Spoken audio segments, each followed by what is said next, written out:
guys, welcome to day 9 of our advent calendar.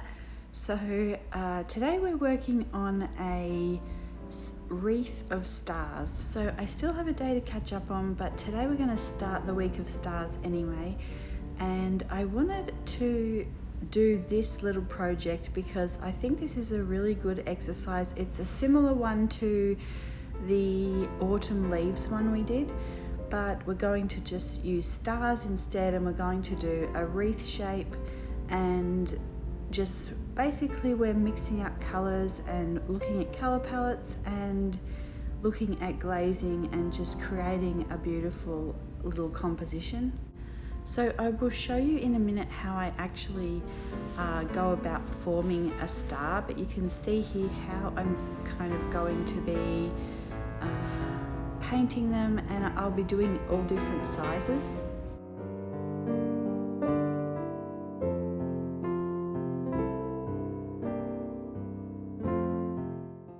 Okay, so you can see I start with a point at the top, and then I am doing sort of a flat line out to each side and a point, and then following the points down from the top. You can see there from the top of the star I'm back into sort of the middle where it would intersect the middle of the top point. It probably makes more sense just watching that.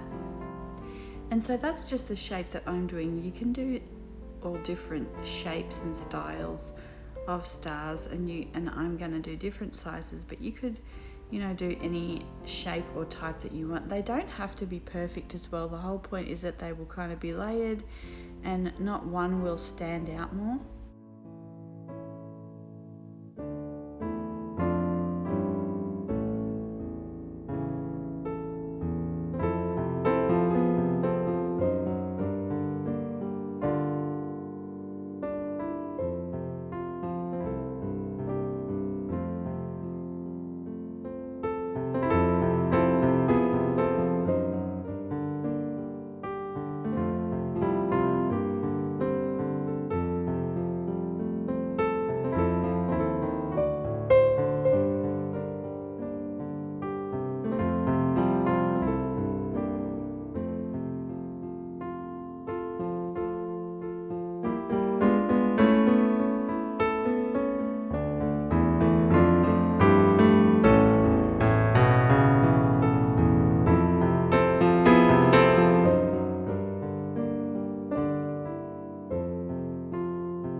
Okay, so you can see that I am mixing blues, purples, and I'm also using the holographic Sylvia from Nibs watercolors. So I feel like I'm never sure if it's a bit confusing when I mention the colors in the videos. So if you're not familiar with the colors, it might be quite a lot to take in. So I will go through and show a little video of which colors I'm using, and then you can also go back and refer to the palette video, and it will have more detail about those colors and where you can get them. But basically I am using blues, purples, some pearl white. So I'm using the Sugilite and pearl white mix a lot in this. I'm using the cobalt violet and also mixing that with pearl white, and mixing that with the smalt blue. So you can use any blues and purples that you have. Moonstone would also be a good one. If I had my other palette, that's what I would be using. So like I said, you just go with colors that you have and that you think look really pretty. Again, you don't have to do the purples and blues and silvers here. You could choose any color scheme that you like. And I'm just doing them in a circular shape here to create a wreath, but you again don't have to do that. You could just do a little cluster of a few stars overlapping on the front of a Christmas card. You could do an entire page for the front of a Christmas card just with overlapping stars, which would be really pretty. Maybe with the person's name or initial in the middle of a large star in the center. So there's lots of different ways that you can use this, but this is just another one of those examples of, like the autumn leaves, it's really nice to, you know, when you start to branch out from colour swatching, how can you create some really nice things that are still helping you to learn about the watercolours, to familiarise yourself with your colours and with ways to use them, and this is a great way.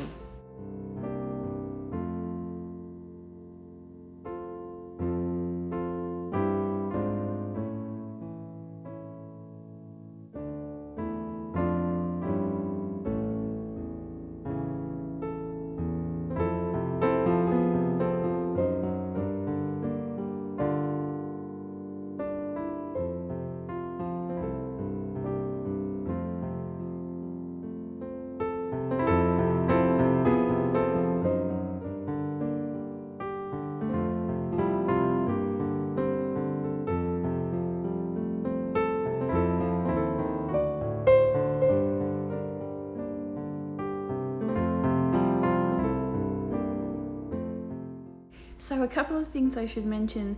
One is that every time I do a new star, I mix the colours a little bit so that they're all slightly different colour tones, even though they're, you know, the similar colours. And then what was the other thing?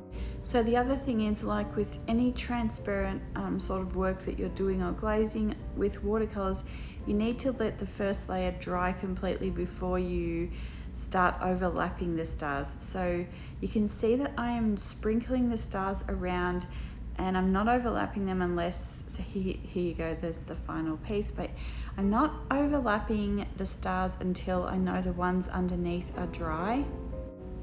So I hope you enjoyed this, and even though it is day 9, I think I thought that initially we would start stars on day 8, and so I just had that in my head. So I did an 8 in the middle of the wreath, but it should have been a 9. So I'm using my dip pen and brush here just to, so I think I start with the Sylvia from Nibs watercolors. She uses her watercolors a lot with a dip pen, and the only thing here is that I shouldn't use, so you don't really want to use a mop brush if you're using watercolor and putting the watercolor onto a dip pen, because it holds a bit too much water, so it makes the mix a bit watery, you know, so you have to put it on a few too many times. So you want to kind of use a brush that doesn't hold as much water to apply the watercolor to your brush, to your dip pen.